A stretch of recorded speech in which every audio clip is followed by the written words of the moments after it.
and welcome to Indy Talks, the monthly interview show brought to you by the Hudson Independent, the most trusted source of news in the river towns. I'm Barrett Seaman, and my guest today is Laura Rossi, who is the Executive Director of the Westchester Community Foundation. It's a name that doesn't give away a lot about what it does in the name itself, so I think it would be helpful to describe the activities briefly. My own interpretation would be as it's kind of an aggregator and a distributor of charitable donations within Westchester County. But can you explain a little bit the mechanics of how it works? Sure, and thank you for having me, Barrett. It's a pleasure. An aggregator and a distributor is a lovely way to describe it. Community foundations have existed for 100 years, and their mission really is to promote community philanthropy, to create a vehicle by which folks who want to give in their community of their charitable giving, both now and in perpetuity, can do that. So community foundations are 501c3 nonprofits. We are a division of the New York Community Trust, which is New York City's community foundation, one of the oldest and largest community foundations in the country. We were established in 1975, and our sole mission is to promote philanthropic giving and to improve the quality of life in Westchester County. We do this in several ways. Yes, we aggregate funds. We hold permanent funds, permanent endowment for the benefit of the community. Those are given to us, left to us, typically by bequest. Sometimes they come through settlements by the Attorney General's office. Sometimes living donors give us money, and it's permanent endowment to be distributed. The income is distributed through our grant-making portfolio to benefit all throughout Westchester. And folks have specific interests that they've created those funds for. So we have funds for the arts and funds for environment and funds for youth and a whole range of different charitable interests of our donors that we are executing. And the donors left us the monies with the knowledge that we stay abreast of current needs and emerging needs. And so a gift that was left to us 50 years ago to meet those needs of the time, we can adapt to meet emerging needs now. We can be flexible in keeping our finger on the pulse of where needs in the community are. We also are a sponsor for donor-advised funds, which is an easy and effective and a tax-efficient way for folks to do their charitable giving now. And we are philanthropic coaches to our donor advisors. So folks have lots of opportunities to have a donor advised fund. There are commercial gift funds, et cetera. The New York Community Trust actually invented donor advised funds as a way to work with donors with whom they were going to leave a bequest, a legacy, but donors who wanted some guidance and support in their giving while they were alive. Yeah. So we invented them. And we work with our donors on their charitable giving. They can give wherever. We vet the organizations, we look at their governance and their financials, nonprofits, then we also connect our donors to the community. So a donor can go and open a commercial gift fund, but they're not going to get a level of expertise and engagement in their local community that they get with us. Right. So that touches on that notion of advising and the professional, touches on a question I had, which is, why, if I have money that I want to give to a charity, why should I go through you rather than just directly give the money to whatever organization it is I want to support? So we do a higher level of vetting for our donors on the charities that they're interested in. We are looking at their tax returns. Where necessary, we're looking at their audited financials and their operating statements, and we're looking at their governance. We want to be sure that it is meeting the highest standards. We use the Better Business Bureau Wise Giving Alliance standards. So it's a service to the donor to do some vetting. It also enables us to kind of up the donor's game a bit and inform them about what's going on in the field, if they want, other organizations that they might want to look at, external factors that might be affecting the way in which the nonprofits are doing their work. So that's why somebody might work with us on their donor advised fund. And we invite donors to briefings on topics in the community, and we take them out and show them nonprofits. In terms of the permanent side, we get that question as well, so I'm going to presume that you were about to ask that. You know, why would somebody leave the Westchester Community Foundation in their will and not XYZ nonprofit Right. that they're so connected to? And that is because we are here in perpetuity. Things do change at nonprofits. Leadership changes. Sometimes mission can change. Sometimes nonprofits can close, but those missions can still be met by other nonprofits. So we have the flexibility to really look at what it was the donor really cared about and be able to meet those needs going into the future.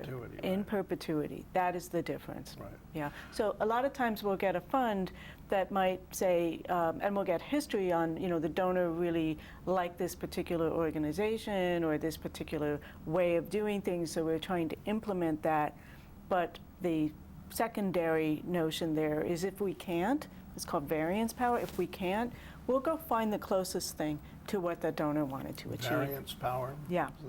It enables us to stay ahead in terms of executing the donor's intent. If it's impossible or improbable, or if the nonprofit became a for-profit, then it's not a 501c3. We go and we'll find a nonprofit that's close to either in geography or in mission, so that, you know, what our laser focus is the donor intent and the community need. Right.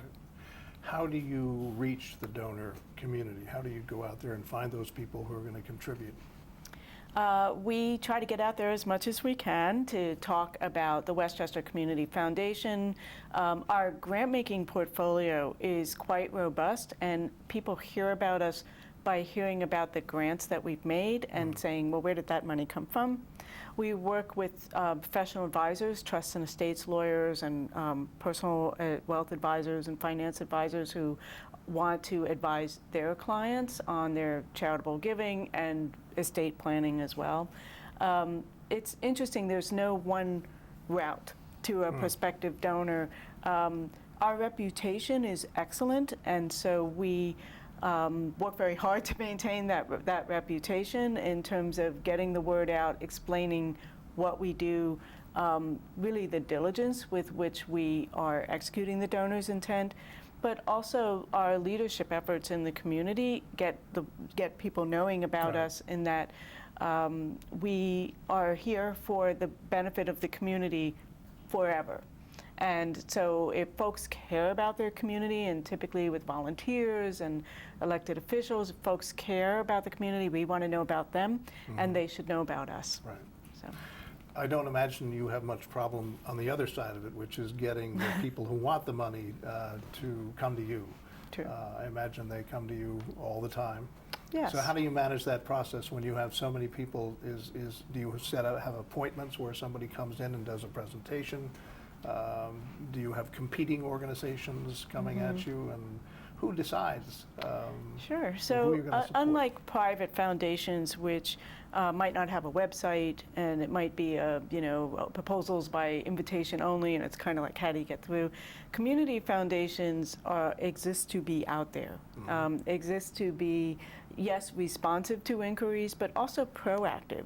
And donors will tell us about projects sometimes too. We have a staff of 5 in Westchester. We're part of an overall staff of 55. We have a Long Island affiliate as well, so New York City, Long Island, and Westchester. 2 full-time program officers whose job is to go out there and find the very best programs, high-performing nonprofits, and often to connect nonprofits to one another around collaboration as well.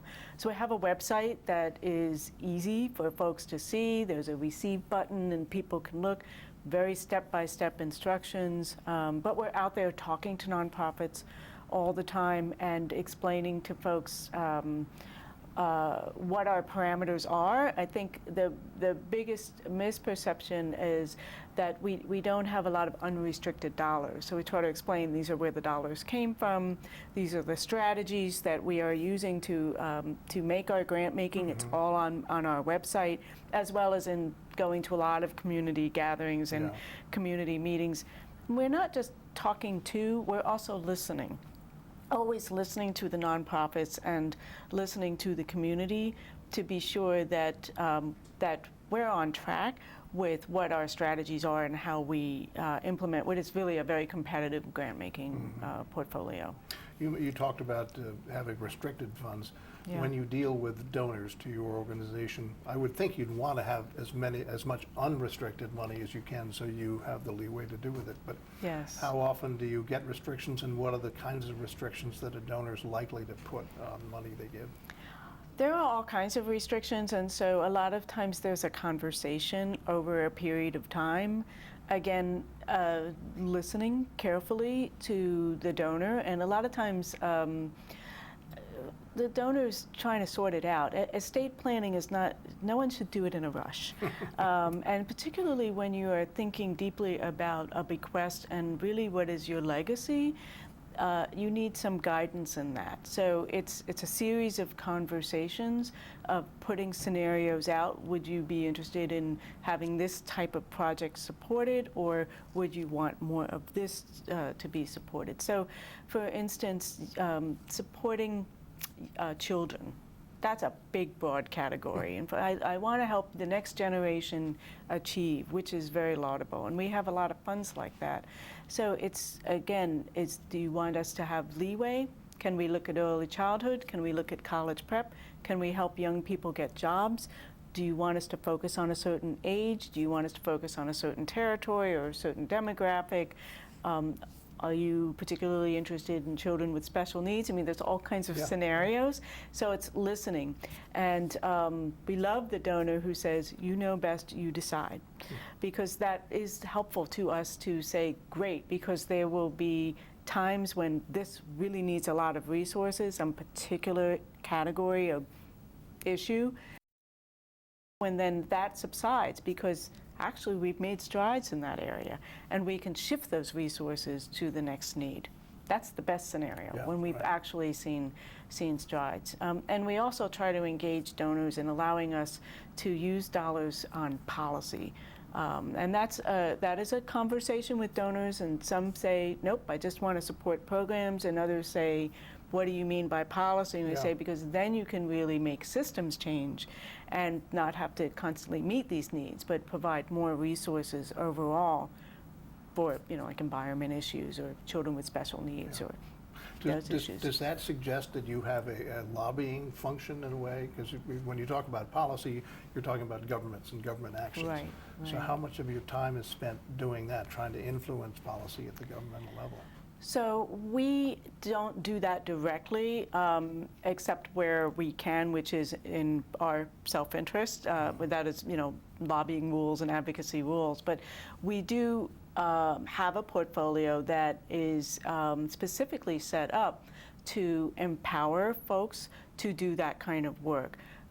Making sure that they understand the rules around lobbying, because we fund 501c3s, not 501c4s. What is advocacy? What is grassroots organizing? What is information? What is lobbying around a specific bill? That kind of thing. So a lot of that is work being done through the grantees where we can. Right. So lobbying is one thing. It's around a specific bill.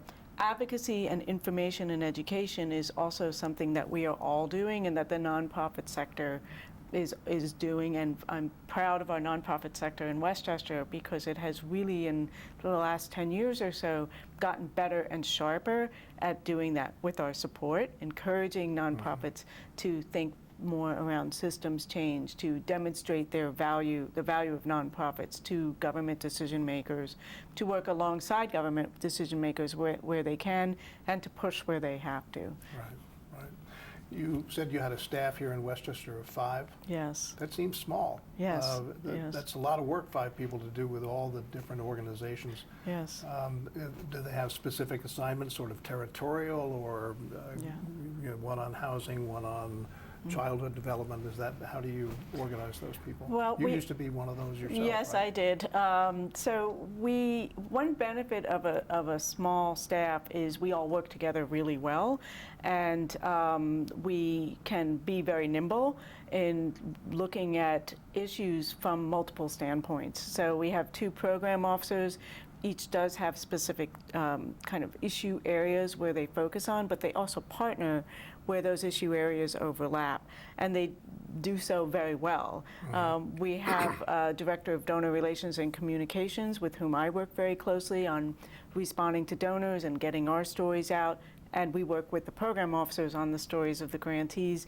And we have an office administrator who also handles all our grants administration, our office functions, and our scholarship program, which distributes about $250,000 a year. So Wow. between the 5 of us, we distribute $2.1 million a year on the competitive grants, another $250,000 on scholarships, and then another $4 million directed by our donor advisors, and we do that in partnership with the trust. So we have the support of the trust in a lot of those functions in terms of the donor advisors. But I would be remiss if I didn't also mention we have a local board of advisors that is now at 19 folks who help us and provide guidance and strategic direction to us, and help get the word out about us. And we also have a professional advisory council of folks who are in the trust and estates field, and wealth advisors and finance advisors who can be our ambassadors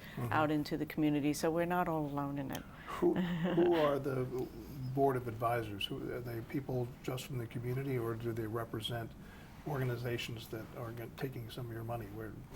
So we don't have folks who are leaders of nonprofit organizations due to conflict of interest rules, but a number of our board members serve on nonprofit boards, and so we sort of navigate those conflicts of interest. So they are folks who are engaged in the community. We strive to have representation from around the county, both geographically, demographically, folks from law, from retired banking, business, trying to think what everybody's different, folks who have expertise in philanthropy. We have a very diverse group of advisors who bring their very best in terms of being really a governance board, helping us position ourselves both around community issues and helping us grow.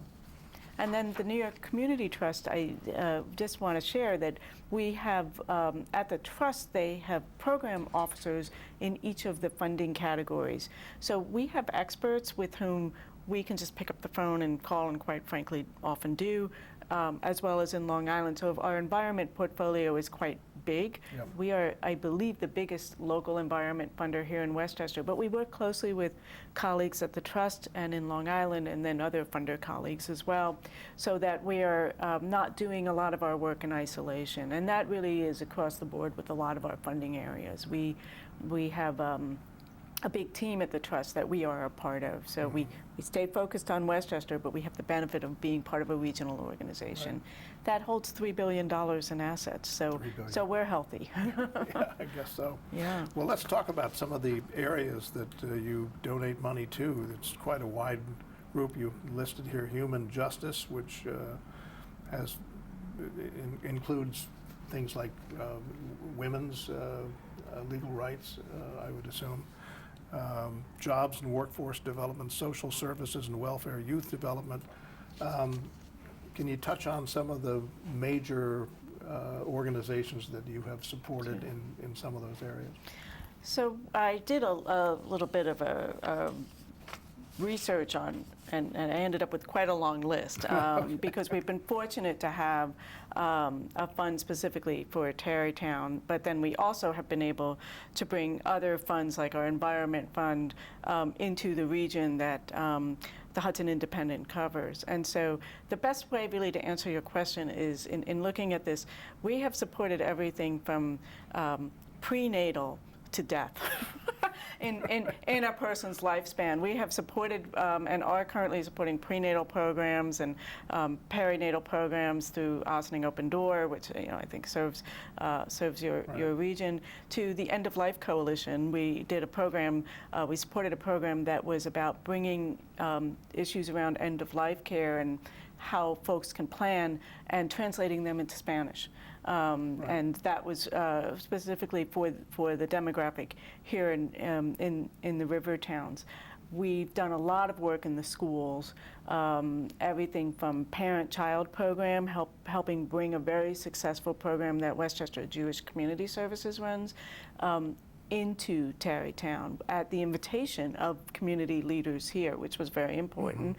That involves home visits, et cetera. It's an early literacy program that one of our donors' family has supported for many, many years. We are now supporting that. So that's helping kids get a good start to college prep and helping send aspiring students on trips to go see colleges. So from one end to the other on education. Human justice, yes, a lot of access to legal services, which is critical. And then kind of in a overlap, an organization called Latino U that does college prep. Yes. I wrote a story about them. Okay. For first generation, we have supported them and watched them grow. That's another piece of what we do is technical assistance to our nonprofits, and we are really the only ones who do that in helping nonprofits, boards, executive directors function well as businesses. They are businesses. They have a tax designation as a nonprofit, but they are businesses. They are going concerns. How do boards really understand their fiduciary responsibilities, support executive directors? How do we help executive directors do their work as well in trying times? So we look a lot at the capacity. We've funded things like Pro Bono Partnership, which provides pro bono legal services to nonprofits all around the county and benefit nonprofits in your footprint. And then local organizations that are just great for the quality of life, Neighborhood House for our seniors, and It Takes a Village 10591 for the handyman program. My wife is very much involved in that. Yeah, they're terrific. So again, the community food pantry here in Tarrytown, and then the Rivertown Village Green for the farmers market. Tarrytown Kids Music Club, Hall. would that be the I'm Kids sorry? Club in Tarrytown? Is that a? So we were instrumental in helping Kids Club get started and have helped them with some of the financial pieces around how they set up when they initially were getting started. On the arts and culture, the music hall, and Lyndhurst and Jazz Forum Arts, and the free Friday concerts, the Hudson Valley Writers Center. And then in the environment, so the Friends of the River Walk, Children's Environmental Literacy Foundation to work in the schools to train teachers to help their students look at environmental pieces. And then we have a huge environment portfolio that covers looking at the health of the river and the Sawmill River. But I'd love to talk about our jobs and workforce development because it's a great example of the kind of way in which a community foundation that has taken a leadership role in the community isn't just about, well, we'll just make some grants, but really wants to reframe a conversation and elevate a conversation and leverage by bringing in more philanthropic dollars the way a community foundation can do that really well.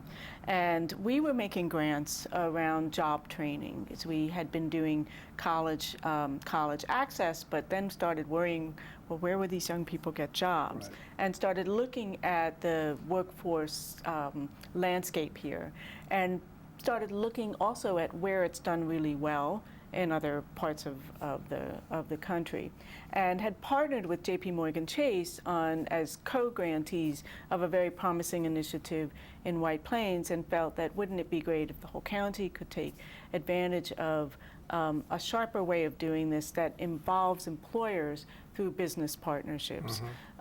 We began to gather data around that, to look at what the labor market looks like, to listen to young people throughout the county in terms of where were they looking for jobs. And then we also gathered employers and listened to their pain points in attracting and retaining.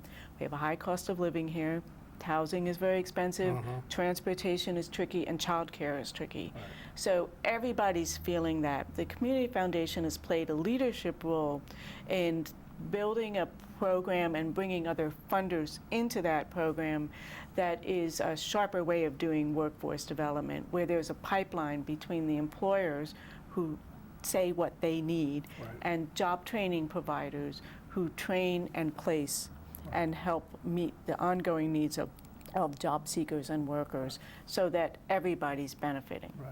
So you'd go to a company like Regeneron, which is in Tarrytown and employs huge numbers of people, but pretty specialized work there. Right. So what do they tell you they need, and is that a company that you can help?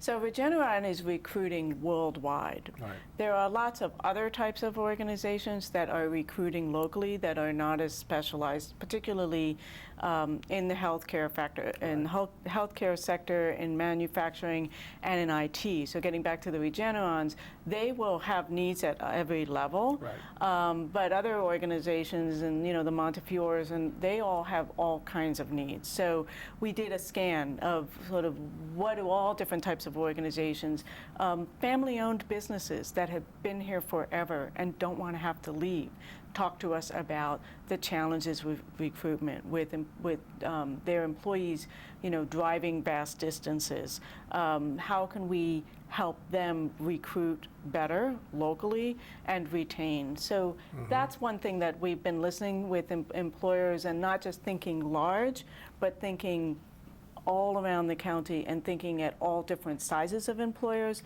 and all different industry sectors of employers, so that we were covering all our bases. Right. And all different kinds of job seekers as well. So young people, middle skills jobs is one thing that we were looking at from the very beginning, where you don't necessarily need a 4-year degree, a 2-year degree, certificates. You go and you can start to work, then maybe you go back and you get, they call them stackable certificates at WCC, at Westchester Community College, and you can kind of get started in your career. And young people are looking at things a little more flexibly in terms of the skills that they want to have, occupational skills, and then soft skills, making sure folks are ready to work. Right. One of our recent guests was Norma Drummond, who was head of planning for the county. And it was just in the wake of the release of the housing study, which had some really alarming numbers in terms of the financial stress, that the high percentage of people in Westchester who are under financial stress strictly because of housing. How can your organization help in that area? So I have the benefit of being part of Norma's Housing Opportunity Commission, so that I can stay on top of all of the wonderful initiatives that the county is doing. We also play a role in connecting the dots. And Norma did mention in her interview that the combined cost of housing and transportation can be an even larger percentage of a household budget. So we are looking at the nexus of jobs, housing, and transportation, family sustaining wages, where you can live, maybe build assets, right? Maybe have access to banking services, et cetera, for certain segments of the population, and provide a better life for your children and for yourself as you age in place. So that's jobs, housing, and transportation. Transportation's a big need around our seniors, but also folks who don't want to drive. And Norma mentioned the younger demographic that we were losing. The lifestyle, the suburban lifestyle, has to change, really, to be able to attract the next generation, to keep seniors here and attract the millennials who maybe don't want to be in a car, as well as folks who, because of their wage where they are going to be reliant on buses. Right. So we look at the wage index when we think about our portfolios. Right. Okay. It's exciting work. If only you could do something about the property taxes in Westchester County, that would be a real breakthrough. It would be great. We could go on forever about all these different things, but I appreciate the amount of time and information you've provided us here on just what we've talked about so far in half an hour. It's been fun. So, Laura Rossi, thank you very much for being here. Thank you. Can I mention our website? Yes. It's wcf-ny.org. Great. Thank you. Thank you.